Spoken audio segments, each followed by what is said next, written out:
His hands were around her throat, both of them, locked tight, squeezing so hard her vision started to blur at the edges. She grabbed his wrists. She pulled. She fought with everything she had left in her body. It didn't matter. He was stronger and he knew it, and he was smiling while he did it. She couldn't scream. She couldn't breathe. Her knees were starting to buckle underneath her. And then the front door opened. Footsteps in the hallway. Slow. Measured. The walk of a man who owns every inch of ground he is standing on. Jimin turned the corner. He saw his guest's hands wrapped around his maid's throat. He saw her face going pale. He stopped. 1 second. Just one. And then he moved. What he did to that man in the next 60 seconds, nobody in that house was prepared for. Nobody who actually knew Jimin would have been surprised, because that was the thing about him. When he decided something was unacceptable, it became unacceptable immediately, completely, with consequences that did not stop at the man standing in front of him. But here is the question nobody in that corridor could answer that night. She was a maid. She had been working in his house for 8 months. He had spoken maybe 100 words to her in all that time, most of them about tea or schedules or which door stuck in the rain. So why did the most feared man in Seoul look at a woman he supposedly barely knew and react like someone had reached into his chest and threatened the one thing he could not survive losing? The answer to that goes back 10 years before she ever set foot in that house. And it goes back to a man neither of them had spoken about out loud in 8 months. A man who was, at that exact moment, sitting in the dining room down the hall, drinking Jimin's wine, completely unaware that everything he had spent a decade building was about to come apart in one corridor he wasn't even standing in. By the end of this story, you are going to understand all of it. If this is your first time here, welcome to Afro Soul Stories, where every story is real, raw, and impossible to stop listening to halfway through. Before we go any further, hit that subscribe button right now and tap the bell, because what happens in the next 10 minutes is going to make you want to know what happens next, and I don't want you to miss it. If you've already subscribed, drop a comment right now and tell me where you're listening from. I read every single one. Now let's get into. Her name was Amara Bello, and she had grown up not knowing her father's name. Not the way most people don't know things, where it's just never come up. She had asked. She had asked her mother every version of the question a child knows how to ask. At every age a child learns a new way to ask it. Where is he? Why isn't he here? Does he know about me? What does he look like? And every single time, her mother's face would close like a door being shut gently but firmly, and she would say the same 6 words. He's not someone you need. Amara grew up in Lagos in a small flat above a tailor's shop, raised by a mother who worked 2 jobs and never once complained about either of them out loud. Folake Bello was the kind of woman the whole street trusted, quiet, sharp-eyed, the one neighbors called when they needed someone steady. She raised her daughter on discipline and warmth in roughly equal measure, and she built a life that looked, from the outside, complete. But there was a room in that life Amara was never allowed into. A single locked drawer, in a small wooden desk, that her mother checked on some nights when she thought Amara was asleep. Amara saw her once, sitting at that desk with the drawer open, not moving, not crying, just looking at something for a long time before closing it again. She never found out what was in it. Not until her mother died. Folake passed when Amara was 24, quickly, quietly, the kind of illness that takes someone before anyone has time to prepare for the shape of the silence after. Amara buried her mother in the small church 2 streets from the flat, and 3 days later, when she finally found the courage to open that drawer, she found exactly 4 things inside it. A photograph of a young man, Korean, maybe 22 years old in the picture, standing in front of a building in Seoul she didn't recognize. A single folded letter, written in Korean, that she could not read. A small gold ring, plain, no inscription. And a name, written on the back of the photograph in her mother's handwriting. Ote Sang. That was it. No address. No explanation. No story about who he was or why he had never once tried to find his daughter, or why her mother had carried his photograph in a locked drawer for 24 years instead of either keeping him close or throwing every trace of him away. Just a name, a face, and a silence so complete it had outlived the woman who kept it. Amara did what anyone would do. She searched the name. It took her 4 days to understand what she was looking at, because at first the search results didn't make any sense for a man whose photograph showed someone gentle-eyed and unremarkable, the kind of face you'd pass on a street and never think about again. But the name kept surfacing in places that made her stomach tighten. Korean news archives, mostly old, mostly carefully worded the way articles get worded when lawyers are involved. References to organized business interests, federation, court proceedings that never seemed to conclude. The word alleged appearing so often it started to feel less like caution and more like a code. Oh Tae-sang was not just a man who had abandoned a woman and a daughter in Lagos 26 years ago.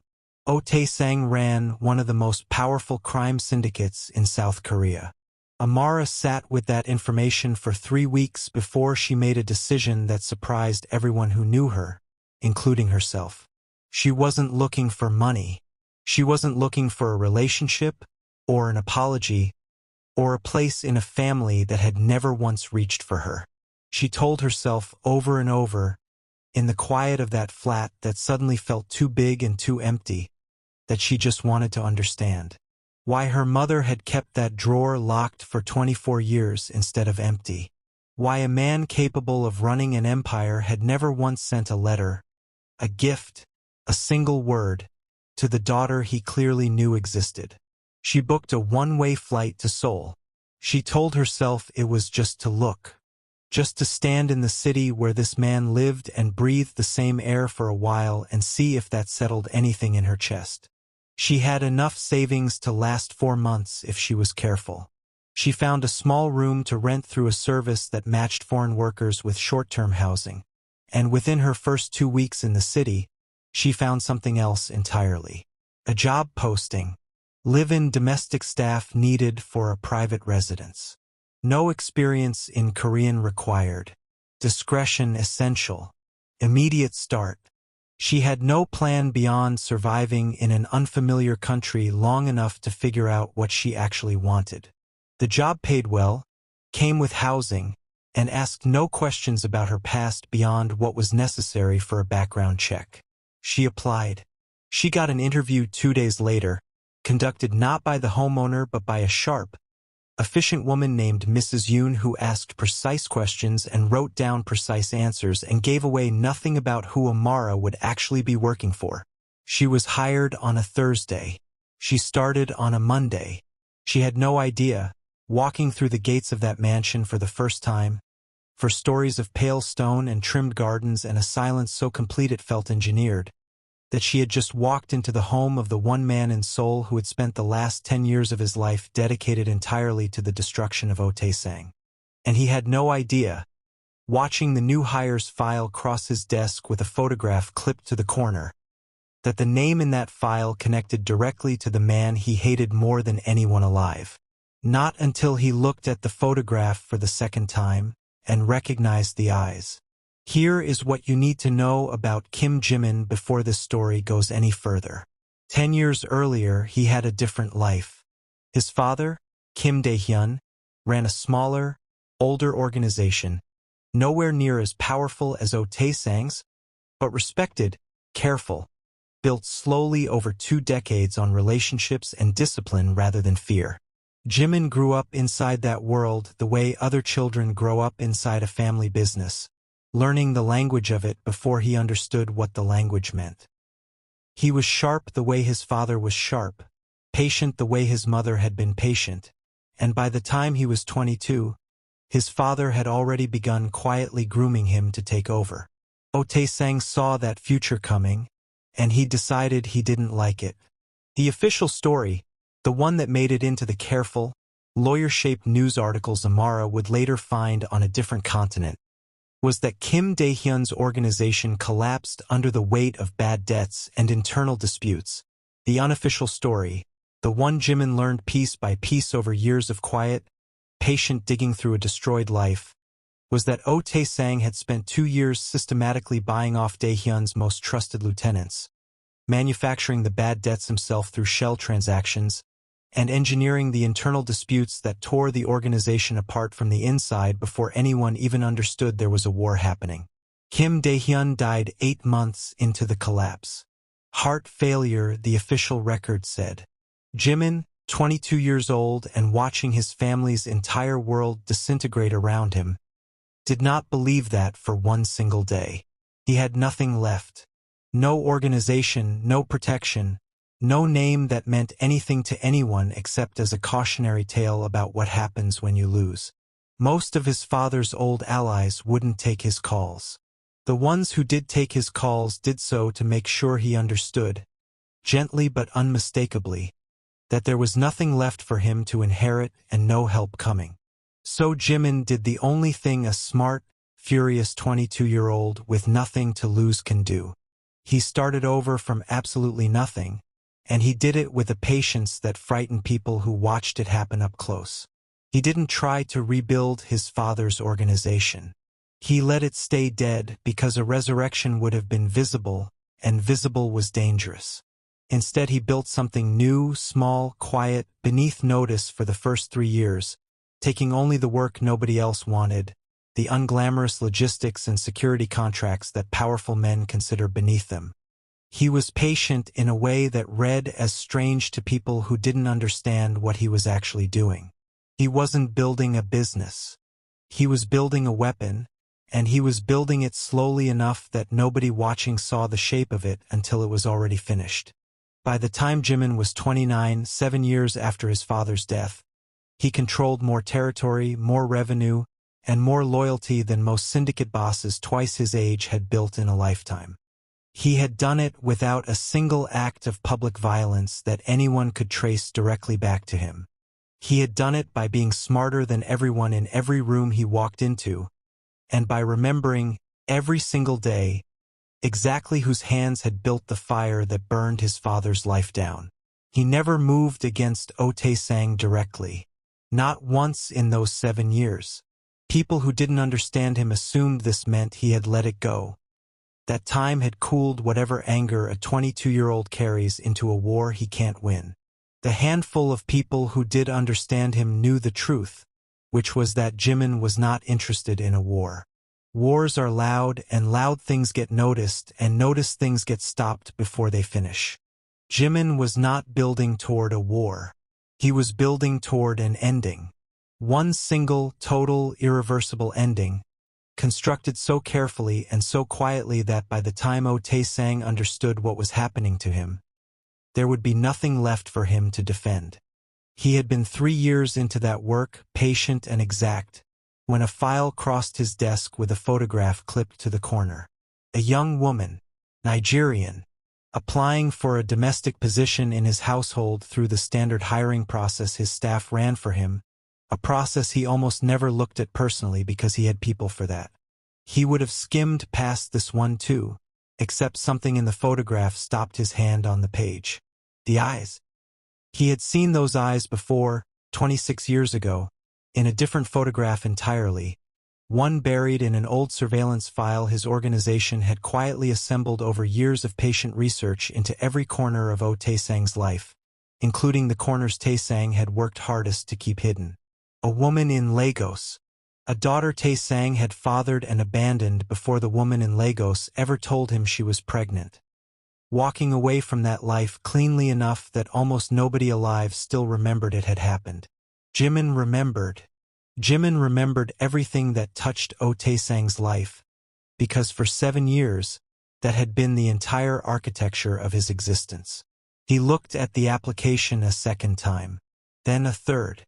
Then he picked up the phone and made a call that nobody in his organization questioned, because nobody in his organization questioned anything Kim Jimin decided to do personally. "Hire her," he said, quietly, no mention of why. He told himself in that moment and for weeks afterward exactly what kind of decision this was. A strategic one. A long, patient man's final piece moving carefully into position after years of waiting.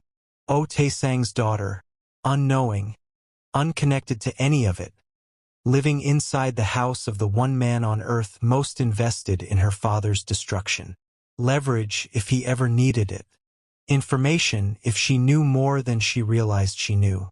A door into the one part of Taesang's life that Taesang had never been able to control or predict, because Taesang himself didn't even know where his daughter was. That was the plan. That was the entire plan, clean and cold and exactly the kind of move the old Jimin, the 22-year-old burying his father, would have been proud to make.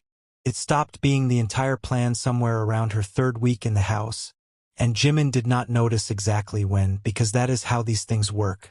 You do not notice the moment a careful man's calculations start including a variable he never planned for. You only notice much later, looking back, that somewhere in the gap between one Tuesday and the next, he had started finding reasons to be in the study at the exact hour she brought the afternoon tea. Amara settled into the house the way careful people settle into anything new, slowly, watching before trusting. The staff quarters were simple and clean, a narrow bed, a desk, a window that looked out over the east garden where someone clearly paid a gardener very well to keep everything trimmed into shapes too perfect to be accidental. The other staff were polite without being warm, professional without being curious, and she came to understand within her first week that this was the culture of the house itself. Nobody asked questions here. Nobody offered answers either. You did your work, you kept your eyes down in the right rooms, and you didn't comment on the cars that came and went late at night, or the men who sometimes arrived with the particular stillness of people used to being obeyed. She learned who Kim Jimin was the same way she'd learned everything else in that house. Sideways, through the behavior of people around her rather than anything said directly. The way Mrs. Yoon's voice changed register when discussing his schedule. The way the senior staff straightened automatically at the sound of his car in the drive, a full 30 seconds before he was anywhere near the door. The particular quality of silence that settled over a room when he walked into it. Not fear exactly, or not only fear, but a kind of total recalibration, as if every person present was running a constant, quiet calculation of where they stood in relation to him.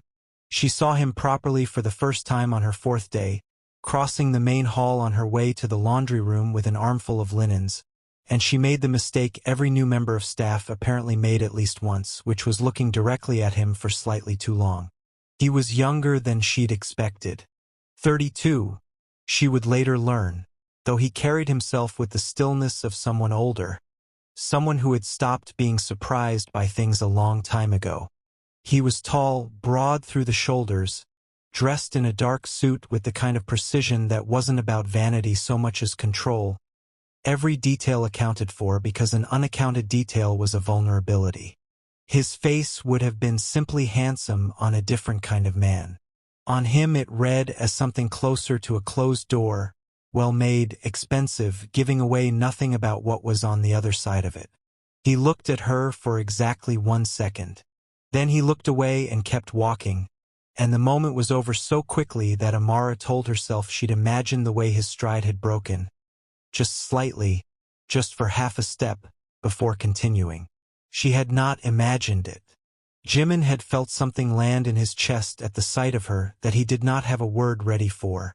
And he spent the rest of that day annoyed with himself in a way he was not used to being. Their first real interaction happened 2 weeks later. The regular attendant assigned to the study was out sick, and Mrs. Yoon, without ceremony, told Amara to cover the afternoon tea service.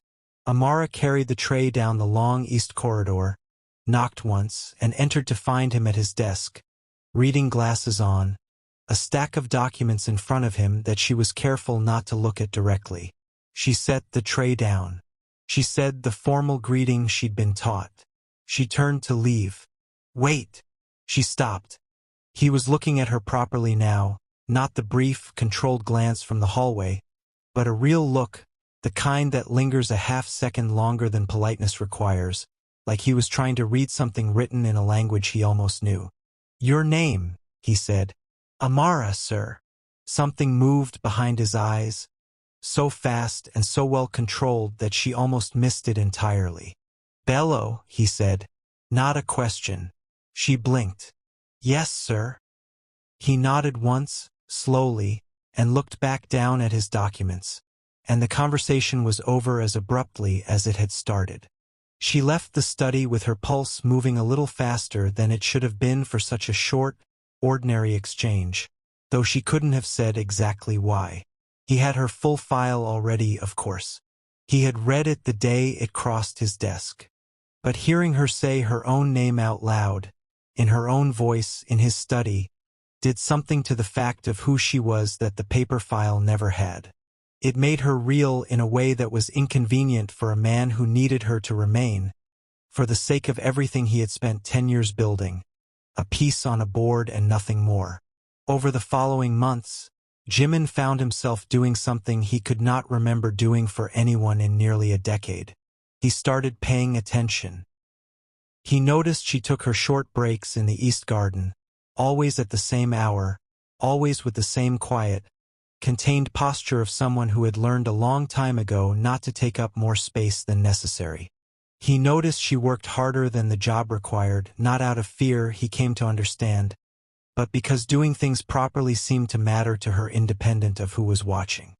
He noticed that when she thought no one could see her, the careful, composed mask she wore around the house dropped, just slightly, into something more tired, more lonely, more like a woman a very long way from anything that had ever felt like home. He told himself every time he noticed something new that this was simply due diligence, understanding an asset, knowing the terrain before deciding how to use it. He stopped believing that excuse. Somewhere around the evening she broke a vase in the east hallway, an old, expensive piece that had belonged to his mother, and instead of the punishment every other member of his staff would have braced for, he found himself crouched on the floor beside her, helping her gather the pieces, telling her, in a voice that surprised them both with how gentle it came out, that it was only an object, and objects could be replaced, and she shouldn't worry about it. Another moment. She had looked at him then with an expression he didn't have a name for, something between confusion and the first thin edge of trust. And he had understood, kneeling there on the floor of his own hallway with broken porcelain between them, that he was no longer entirely in control of what this had become. He still had a plan. He still had 10 years of patient, careful work converging toward a single, total ending for Oh Tae-sang, an ending that was now, finally, only weeks away from execution. The pieces were in place. The financial structure was ready to collapse the moment he pulled the right thread. The evidence was assembled, verified, ready to move through the right channels the instant he gave the order. And somewhere in his house, asleep in a narrow staff bed in a room with a window that caught the morning light, was the one person whose existence could complicate every part of it, if she ever found out the truth of why she had really been hired. He told himself he would protect her from that. He told himself he could finish what he started without her ever needing to know how she fit into it. He was wrong, but he wouldn't understand exactly how wrong until the night Oh Tae-sang himself walked through his front door. Before we get to that night, I want to say something to the people who've made it this far into the story, because I see you. If nobody's told you yet today, the way this channel grows is entirely through you. The people actually watching until the end, hitting subscribe, and telling someone else to come listen. It costs you nothing, and it means everything to a small channel like this one. So if this story has had you holding your breath even once so far, do it now, hit subscribe, tap the bell, and drop a single word in the comments telling me who you think is more dangerous in this story, Kim Jimin or Oh Tae-sang. I want to see your guesses before the truth comes out. Now, back to the house, because Friday is coming, and Friday is the night everything changes. The call came on a Tuesday morning, and Jimin took it alone in his study with the door closed. Oh Tae-sang's voice on the other end of the line was exactly as Jimin remembered it from the handful of formal occasions over the years when their paths had crossed in rooms full of other powerful men, smooth, unhurried, carrying the particular warmth of someone who has never once doubted his own authority. He was proposing a meeting. A summit, he called it, gesturing at old tensions between their two organizations that he claimed, with the easy confidence of a man rewriting history in real time, he wanted finally settled. He suggested Jimin's house as the location, a gesture of respect, he said, acknowledging Jimin's rise, extending an olive branch from the old guard to the new. Jimin sat with the phone against his ear and felt something in his chest go very cold and very still, the way it always did in the moments that mattered most. He understood immediately what this actually was. Otae-sang did not extend olive branches. Otae-sang had not survived 30 years at the top of his world by trusting younger men he had personally watched rise from nothing, especially not the son of a man whose death he had quietly arranged a decade earlier. This was not respect. This was reconnaissance. Otae-sang had heard things, picked up threads, sensed perhaps that something was moving against him from a direction he couldn't fully see, and he wanted to walk directly into Jimin's territory and look the man in the eye to judge for himself whether the threat was real. Jimin agreed to the meeting in a voice that gave away nothing. Friday. 12 guests, full formal service, the kind of event that required every member of his household staff working in perfect, invisible coordination. He gave Mrs. Yoon the instructions himself, which he almost never did, and watched her register, in the particular sharpening of her eyes, that this was not an ordinary gathering. He did not tell her why. He did not tell anyone why. The only person in that house who understood the full shape of what Friday actually meant was Jimin himself. Sitting alone in his study after the call ended, looking at a folder of evidence 10 years in the making, knowing that the man responsible for his father's death was about to walk through his front door and sit at his table and drink his wine, completely unaware that he was walking into the final weeks of his own unraveling. What Jimin did not plan for, what he could not have planned for, was that Tae-sang would not be arriving alone. He was bringing his nephew, a young man named Lee Jun, 26 years old, the son of Tae-sang's late younger brother, raised inside the organization from childhood and groomed, in the particular way powerful men sometimes groom the children of people they owe a debt to, into someone who had never once in his life heard the word no and meant it. Jimin had met Lee Jun exactly twice before, both times in passing, both times forming the same quiet, immediate assessment of a young man who mistook the fear other people's caution generated around him for actual respect. He thought nothing more of it. Lee Jun was decoration, the kind of minor figure who attends important meetings to observe and learn and otherwise stay out of the way. He had no idea, finalizing the guest list that Tuesday afternoon, that Lee Jun's presence in his house on Friday was going to be the spark that brought 10 years of careful, patient planning crashing forward all at once, 3 weeks ahead of schedule, in a corridor outside his study, with the one person in that house he could not afford to lose standing directly in the blast radius. Friday arrived the way Jimin had arranged for it to arrive, which was to say, exactly on schedule, every detail accounted for. Dark vehicles lined the front drive by 3 in the afternoon, arranged with the particular precision of men whose vehicles were as much a statement as their suits. 12 guests, all from Tae-sang's circle, moving through the entrance with the compressed, careful body language of people for whom every room they entered was first and foremost a room to be assessed for danger before it was anything else. Amara stood near the entrance with the rest of the staff, hands folded, eyes forward, the posture she had perfected over 8 months of learning exactly how invisible a good member of staff was supposed to make herself in a room full of important men. She had no idea who any of these people were. She had no name for the older man who walked through the door forth, silver at his temples, moving with the unhurried confidence of someone who had never once in his adult life worried about being challenged in a room. She had absolutely no way of knowing that the man's name was Tae-sang, and that somewhere in a locked drawer 8,000 kilometers away, a photograph of this exact face, 26 years younger, had sat folded beside a letter she could not read. She felt the weight of another set of eyes land on her before she consciously registered who they belonged to. A young man, tall, gym-built, moving through the entrance with the loose, entitled stride of someone who had never once been told to wait his turn for anything. He looked at her the way certain men look at staff in houses like this one, a long, unhurried assessment, the kind of look that announces itself before the man attached to it ever says a word. She glanced once, then looked away, and went back to her work. She had learned, over 8 months, exactly how to make herself disappear in a room. She used that skill now without a second thought. The afternoon moved the way these afternoons always moved in that house. Formal, contained, every detail managed by staff who had become expert at being seen and not noticed.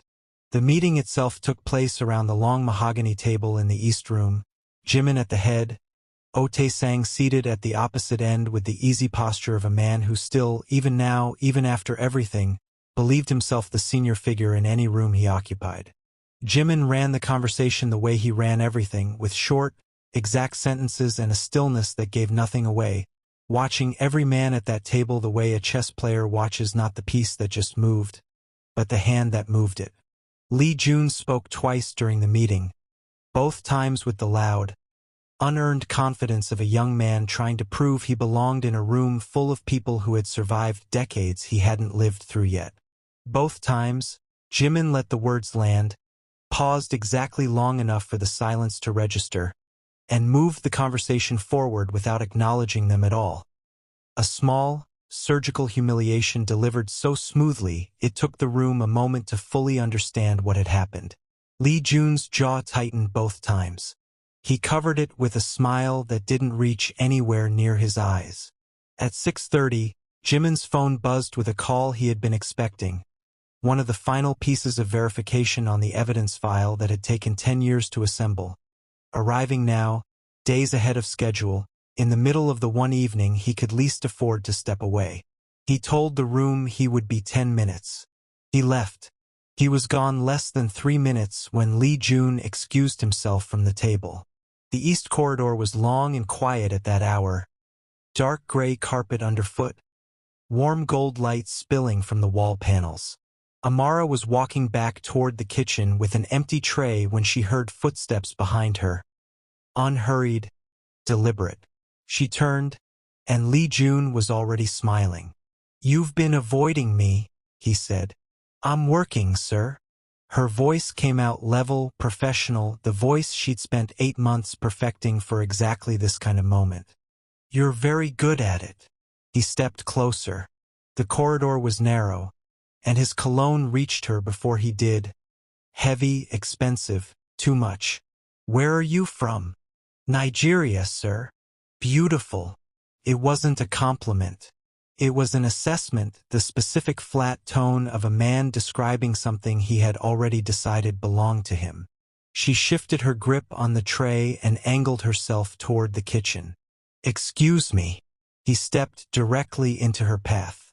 The tray was the only thing between them, and she held it steady, her pulse climbing despite every effort to keep her face calm.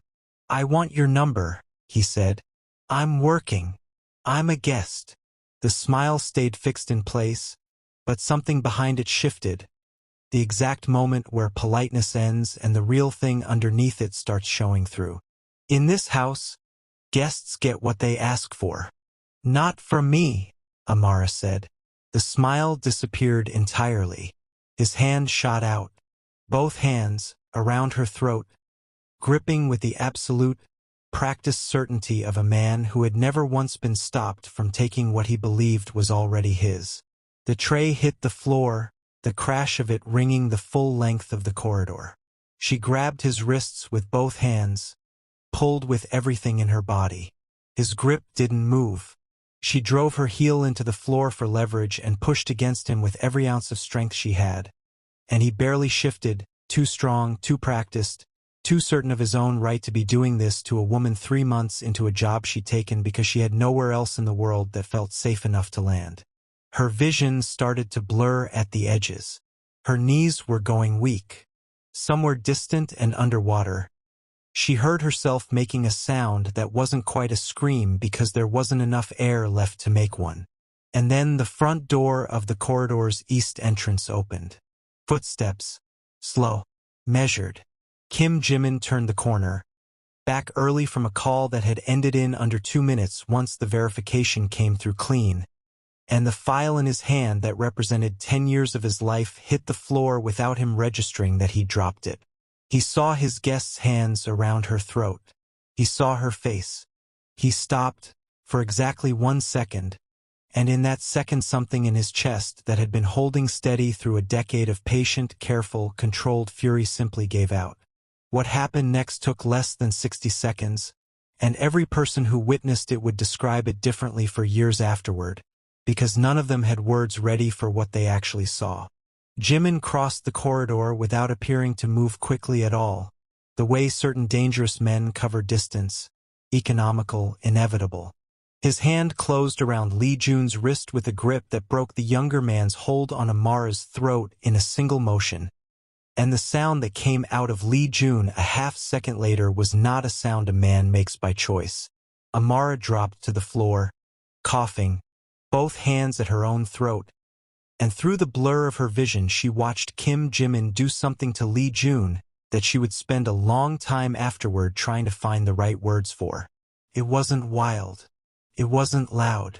There was no shouting, no chaos. Nothing that resembled the kind of violence she'd seen in films. It was precise, almost surgical, the controlled application of exactly enough force to make a point that would never need repeating, and underneath every motion was a stillness in Jimin's face that frightened her more than rage ever could have.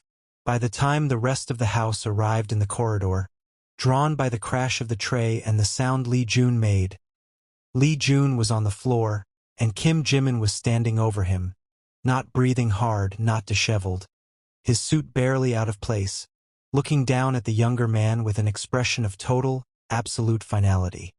Tae-sang arrived at the corridor a moment later, and stopped dead in the doorway at the sight of his nephew on the ground. Jimin.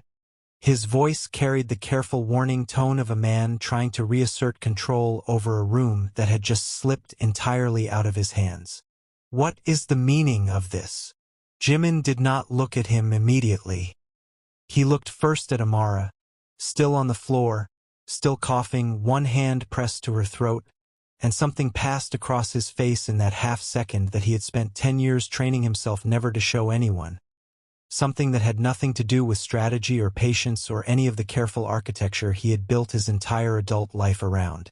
Then he looked up at Tae-sang, and his voice, when it came, was quiet in a way that was somehow louder than shouting would have been.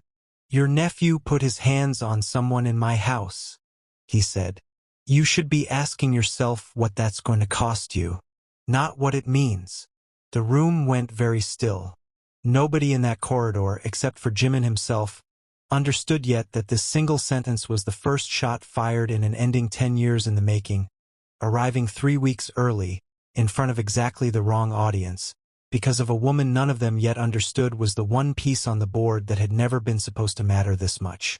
If your heart is pounding right now the way mine was writing this, I need you to do something for me before you keep going, because this is the part of the story where everything starts moving, and I don't want you walking away from it without being part of this channel properly. Hit subscribe right now if you haven't. Tap the bell so you catch every story the second it goes up. And comment one word for me, just one. Tell me what you think Tae-sang does next, fight or run, because I promise you what actually happens is not what you're expecting. Now let's find out exactly who Amara Bello is to the man who just did that in front of 12 of the most dangerous people in Seoul. The house did not return to normal that night, and everyone in it understood, without being told, that it never fully would. Tae-sang left within the hour, taking his unconscious nephew and the rest of his party with him. His composure intact on the surface, but his eyes carrying the particular unsettled look of a man who had just watched something he didn't fully understand happen in front of him and knew, on instinct alone, that it mattered more than he could currently explain. He said nothing further to Jimin on his way out. He didn't need to. Both men understood that whatever fragile truce Friday's meeting had pretended to offer was finished before the meeting had even properly ended. Jimin had Amara seen by a private physician within the hour, refusing to let anyone else handle it, standing in the doorway of the small medical room with his arms crossed and his face unreadable while the doctor checked her throat for damage. She had bruising, deep enough to be visible for days, but nothing worse. The doctor said the words she needed rest and quiet, and Jimin nodded once and said nothing else, and the silence between his sentences that night carried more than most men's longest speeches. He walked her back to the staff quarters himself, which he had never once done for any member of his household in 8 months of her working there. At her door, she finally turned to look at him properly, her voice still rough from the bruising at her throat. "Thank you," she said, "for coming when you did." Something moved behind his eyes, something old and tired and carrying weight she had no way of measuring. "You don't need to thank me for that," he said quietly. "Not ever." She wanted to ask him why his voice had carried something underneath those words that felt larger than the moment required. She was too exhausted, too shaken, to chase it that night. She thanked him again, quietly, and went inside, and Jimin stood in the hallway for a long moment after the door closed, looking at the wood grain like it might explain to him what he was supposed to do now that the careful architecture of his plan had a crack running straight through the center of it. A crack shaped exactly like the woman who had just thanked him without knowing a single piece of why any of this had actually happened. The days that followed moved differently than the 8 months before them had. Jimin found himself in the East Garden more often than his schedule had any real reason to require. He found himself asking Mrs. Yoon, in a voice that pretended to be casual and fooled absolutely nobody on his staff, whether Amara had eaten, whether she was sleeping, whether the bruising at her throat was healing the way it should. He told himself this was simple responsibility, a man checking on someone who had been hurt under his roof. He was lying to himself, and the part of him that had spent 10 years being honest about everything else in his life, brutally, unflinchingly honest about every weakness and every danger in front of him, knew exactly what the lie was protecting him from. It was Amara who finally pulled the thread loose 11 days after the attack, and she did it by accident. She had been asked to reorganize a section of the study's older filing cabinets, a task Mrs. Yoon assigned without thinking twice, since Amara had proven herself meticulous and trustworthy in every task given to her over 8 months. She worked through the afternoon, sorting old correspondence and records into the categories Jimin's assistant had specified, and somewhere in the third drawer, beneath a stack of unrelated business filings, she found a folder that had clearly been placed somewhere it didn't belong, tucked behind a false divider in a way that suggested someone had wanted it close at hand but not easily found. She should have left it. She knew that even as her fingers were already opening it. Inside was a photograph that stopped her breathing entirely. It was her mother, younger, maybe 25 years old, standing outside a building in Lagos that Amara recognized even now, decades later, as the old textile market 2 streets from where she'd grown up. Beside her mother in the photograph stood a young Korean man, smiling, his arm loose around her mother's shoulders in the easy, unguarded way of 2 people who hadn't yet learned how much that closeness was going to cost them both. It took Amara a long moment to recognize the young man's face as a younger version of the man whose photograph had sat in her mother's locked drawer for 24 years. Otae-sang. Beneath the photograph were pages of documents she didn't fully understand at first, financial records, surveillance reports, names and dates stretching back decades, a chain of careful, patient research assembled over years by someone who had clearly spent a very long time building a complete picture of Otae-sang's life. And clipped to the inside cover of the folder, recent, dated only 8 months earlier, was a single typed page that made the floor of the study seem to tilt underneath her. A summary report, her own name at the top, her mother's name beneath it, her arrival in Seoul, the job posting she'd applied for, the date she'd been hired, and a single handwritten note in the margin, in handwriting she now recognized from the small instructions he sometimes left for staff around the house. Hire her. Quietly. No mention of why. She sat on the floor of that study for a long time, the folder open in her lap, piecing together a truth that rearranged every single day of the last 8 months into something she no longer recognized. He had known. From the very beginning. He had known exactly who her father was, had known it before she ever set foot in that house. Had hired her not because the job posting was simply a job posting, but because she was a thread connected to the one man he had spent his entire adult life dedicated to destroying. Every conversation, every quiet kindness. The night he knelt on the floor beside her gathering broken porcelain. The way he'd looked at her in the corridor after Lee Jun's hands were finally pulled off her throat. An expression she had spent 11 days quietly, secretly hoping meant something. She didn't know anymore if any of it had been real, or if she had simply been a very useful, very convenient piece sitting exactly where a patient, careful man needed a piece to sit. She found him in the study an hour later, exactly where she'd known he would be. He looked up when she entered, and whatever was on her face told him everything before she said a single word. He saw the folder in her hands, and something in his own face went very still and very pale. "You knew," she said. Her voice was steady in the way voices go steady right before they break. "From the beginning. You knew exactly who I was." He didn't try to deny it. She would think about that much later, as one of the only things that kept her from walking out of that house and never looking back that same night. He simply nodded, once, slowly, his eyes never leaving her face. "Yes," he said. "Why?" He was quiet for a long moment, and when he finally spoke, his voice carried none of the careful, controlled precision she'd come to associate with everything he said. It sounded, for the first time since she'd known him, like a man who had stopped performing certainty because he no longer had any left. "Oh, Taesang destroyed my family," he said. 10 years ago. He killed my father and made it look like a heart attack, and he spent 2 years before that quietly tearing apart everything my father had spent his whole life building, and I have spent every single day since then making sure he would pay for it completely, in a way that couldn't be undone or forgiven or walked back. When your file crossed my desk 8 months ago, I recognized your eyes before I recognized your name. I thought you were a way to finish something, a door into the one part of his life he never let anyone see. So I was a weapon," she said. "That's what you're telling me. You brought me into your house to use me.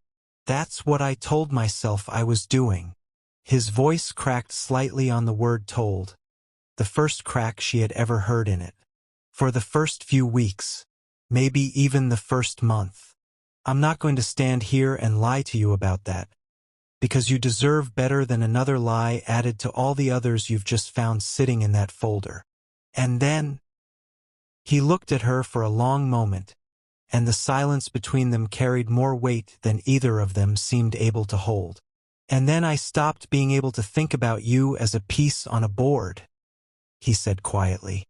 "And I didn't know how to tell you the truth without losing you the moment I did, because I understood, the entire time, that the truth made everything I felt for you sound exactly like a lie, even after it had stopped being one." Amara closed the folder in her hands. Her eyes were wet, and she hated that they were, hated that some part of her wanted desperately to believe him even now, sitting in the wreckage of every quiet, careful thing she had let herself start to trust. "He's still my father," she said. "Whatever he did to your family, whatever he is. He's still the only blood I have left in this world, and you have spent 10 years planning to take everything from him, and you brought me into the middle of that without ever once asking whether I wanted to be there." "I know," Jimin said. "And now what?" Her voice rose for the first time, 8 months of careful composure cracking open all at once. "You finish your plan anyway? You destroy the only family I have left, and I'm just supposed to understand, because you've decided you have feelings for me now." Jimin stood up slowly from behind the desk. He crossed the room and stopped a careful distance from her, close enough to speak quietly, far enough to give her room to step back if she needed it. "No," he said, "you're not supposed to understand anything. You're supposed to decide. I have spent 10 years building toward an ending I was completely certain about, every single day, until 11 days ago when a man put his hands on your throat in my own house and I understood, in that exact second, that there is exactly one thing in this world I am no longer certain about, and that thing is you. She stared at him, and for a long moment, neither of them spoke. What does that mean? She finally said. It means I haven't given the final order yet, he said. Everything is in place. It has been for weeks.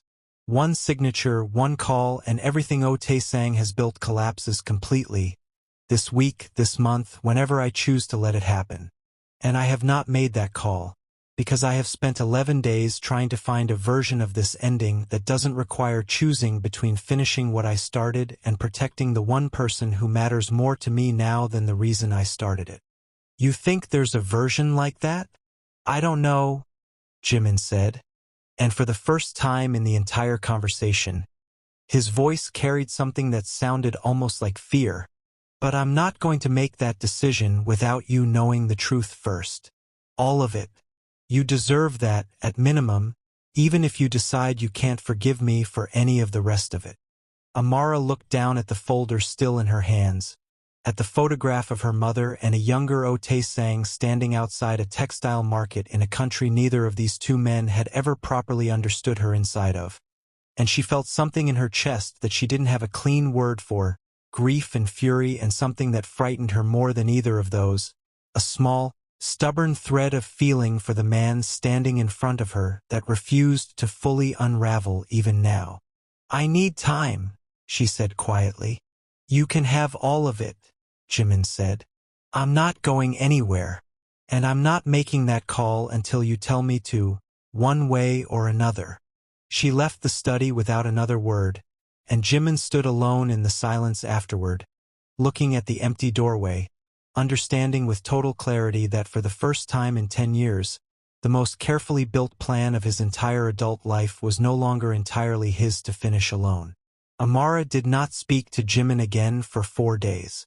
She kept to herself in those 4 days the way she had taught herself to keep to herself for most of her life, working her shifts with the same quiet precision she always had, eating alone, walking the East Garden in the early mornings before the rest of the house woke.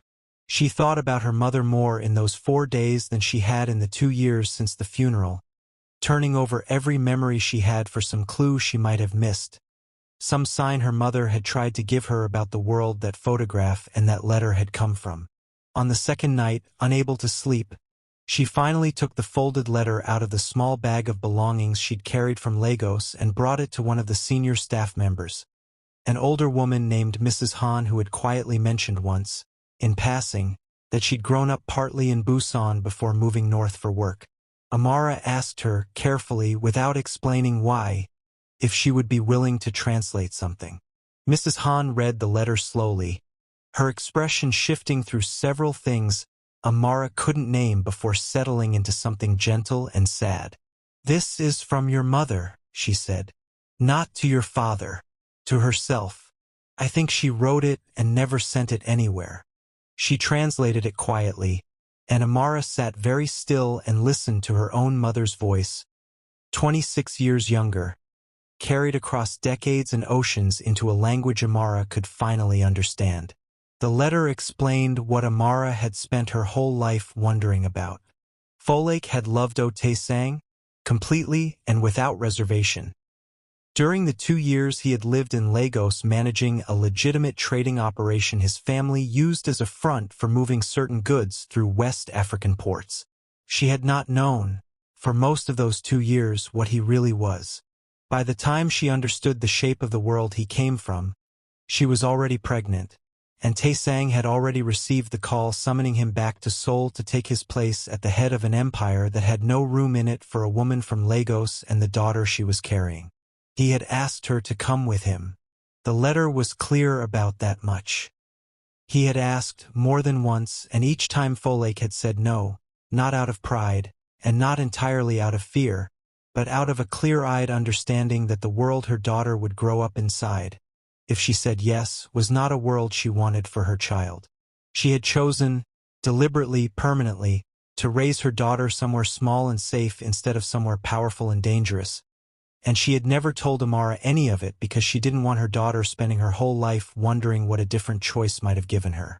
Amara cried reading it, quietly, for a long time, and when she finally stopped, something inside her had settled into a clarity she hadn't had access to in 11 days.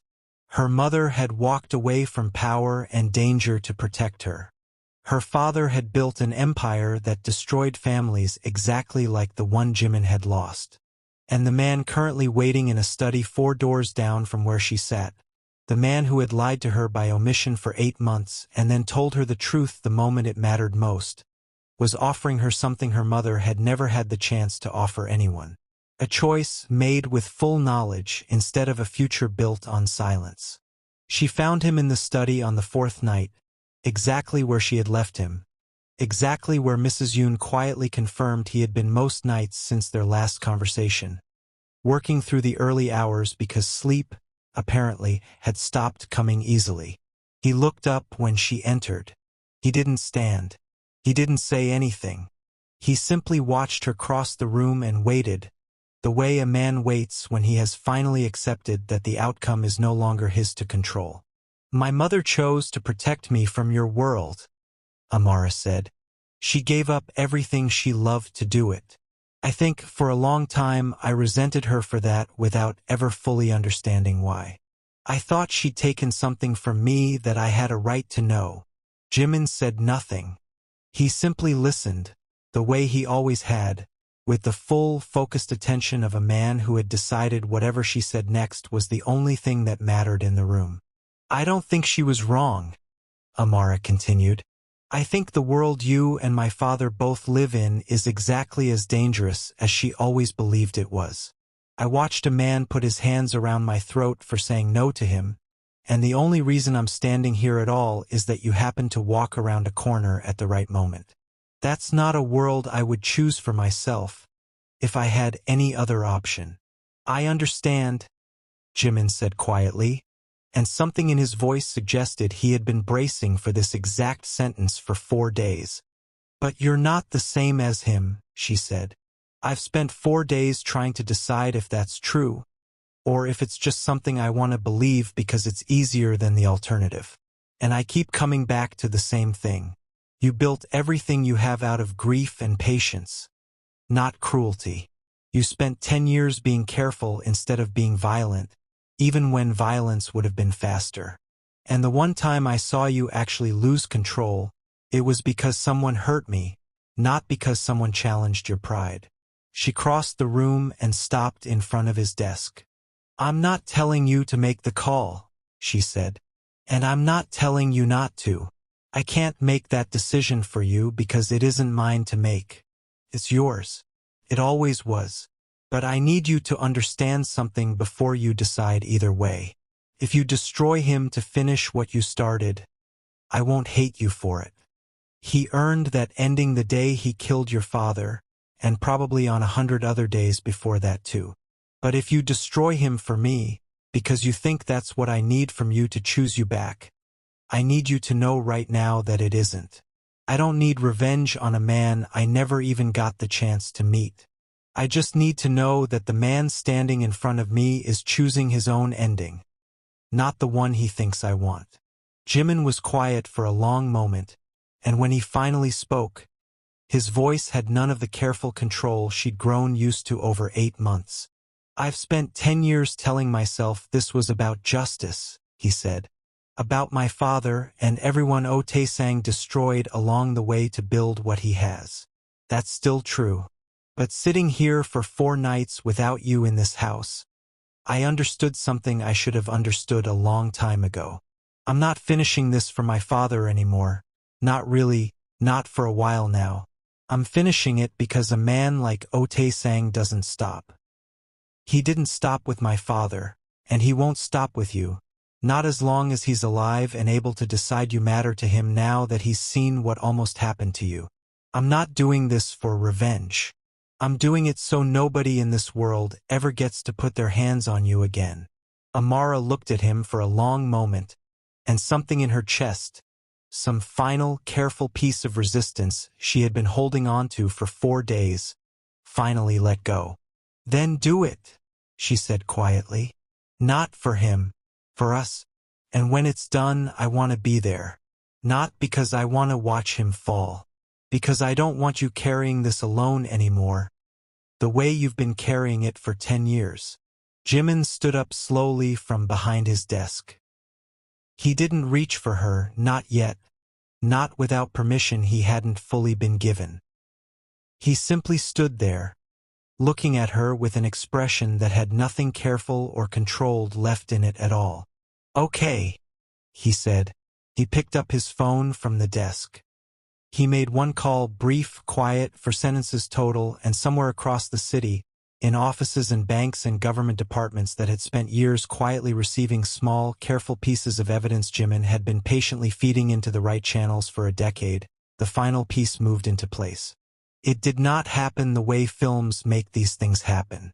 There was no dramatic confrontation, no gunfire, no single explosive night where everything collapsed at once. That was not how things actually worked in the world Jimin had spent 10 years learning to move through with total surgical precision. What happened instead unfolded over the following 6 weeks, quietly, methodically, piece by piece.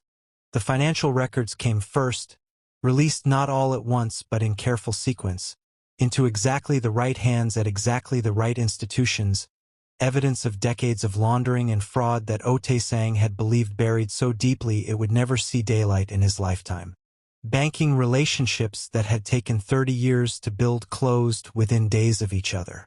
Business licenses that had given his criminal operation the legitimate cover it needed for decades were quietly revoked, one after another, until the legal scaffolding holding his entire empire together simply stopped existing. His allies, the men who had spent years smiling at his table and calling him brother, did exactly what powerful men in collapsing structures always do. They recalculated. Loyalty in that world, Jimin had learned a long time ago, was never permanent. It was conditional, constantly reassessed, and the moment Tae-sang's empire began visibly cracking, every alliance he had spent decades building dissolved within weeks, each one repositioning itself away from a sinking structure before the water reached them too. The criminal exposure followed close behind the financial collapse, evidence of his father's murder finally surfacing through channels that could act on it properly, payments traced, communications recovered, a chain of proof 10 years in the making finally arriving in front of people with both the authority and the will to use it. Tae-sang, who had spent 30 years building something he believed was untouchable, sat at the end of 6 quiet weeks in a house emptied of nearly everything that had ever made him powerful, and waited for the rest of what was coming. Lee Jun fared even worse, in the particular way that men who have always relied entirely on someone else's power fare when that power disappears. With his uncle's empire gone, he had no protection left, no name that meant anything to anyone, no consequences for the people he had spent his whole life assuming would never be allowed to touch him. He simply became irrelevant, and in the world he had always occupied, irrelevance was its own quiet, complete punishment. Amara was in the city the day the last piece fell, not because she had asked to be there for the ending exactly as she'd said she wanted, but because Jimin had asked her to come with him to a meeting with a lawyer, one final formality connected to the case against Lee Jun that required a witness statement only she could give.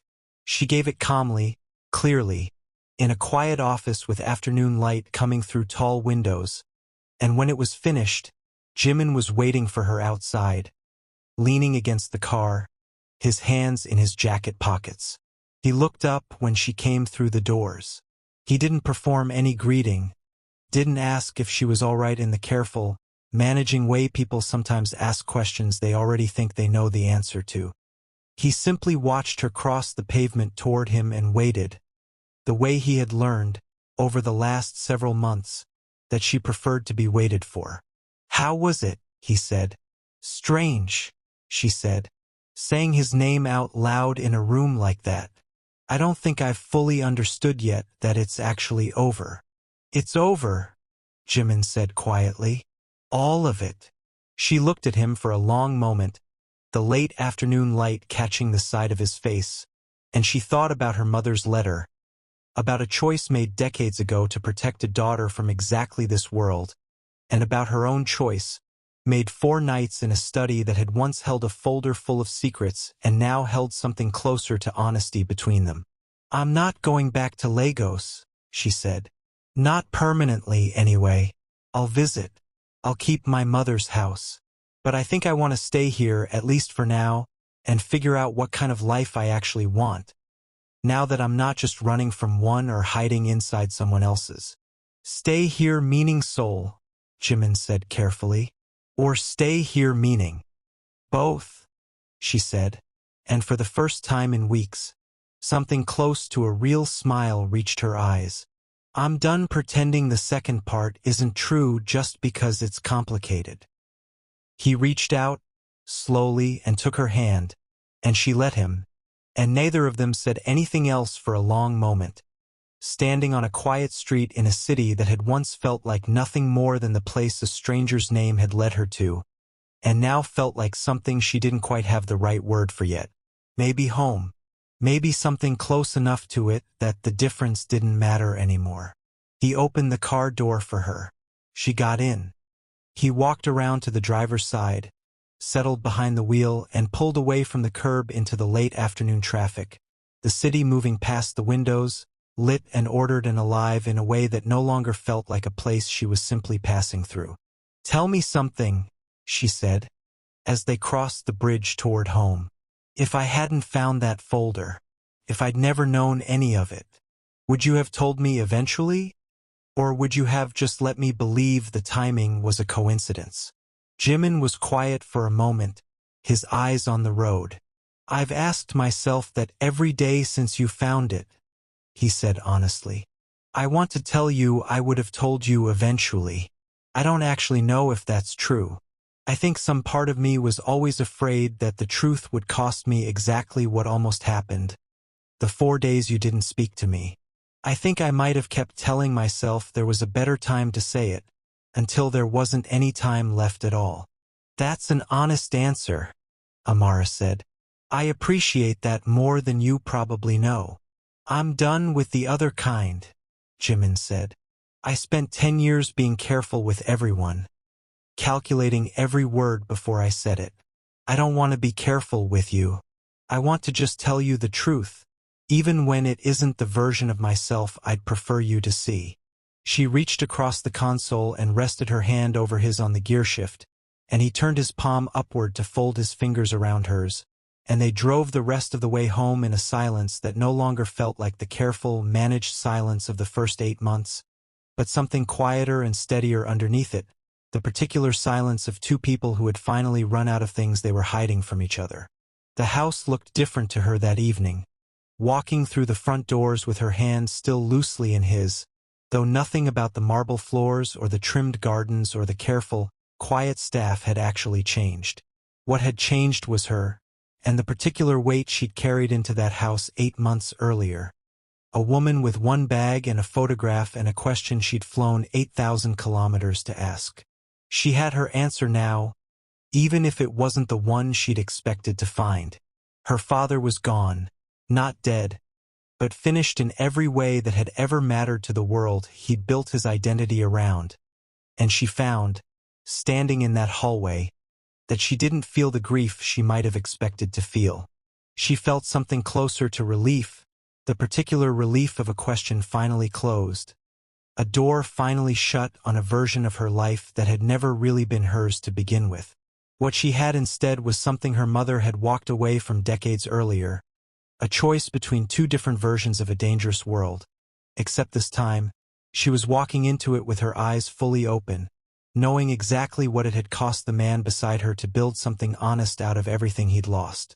That night, in the study where it had all come apart and slowly come back together, Jimin set 2 cups of tea on the low table by the window. There was no old story buried in that room anymore. No folder hidden behind a false divider. No decade of secrets waiting to be found. There was only the 2 of them, sitting across from each other in the quiet, finally without anything left between them that either one was choosing to hide. "What happens now?" she asked. "Now," Jimin said. "We figure out what kind of life two people build when neither one of them is running from anything anymore."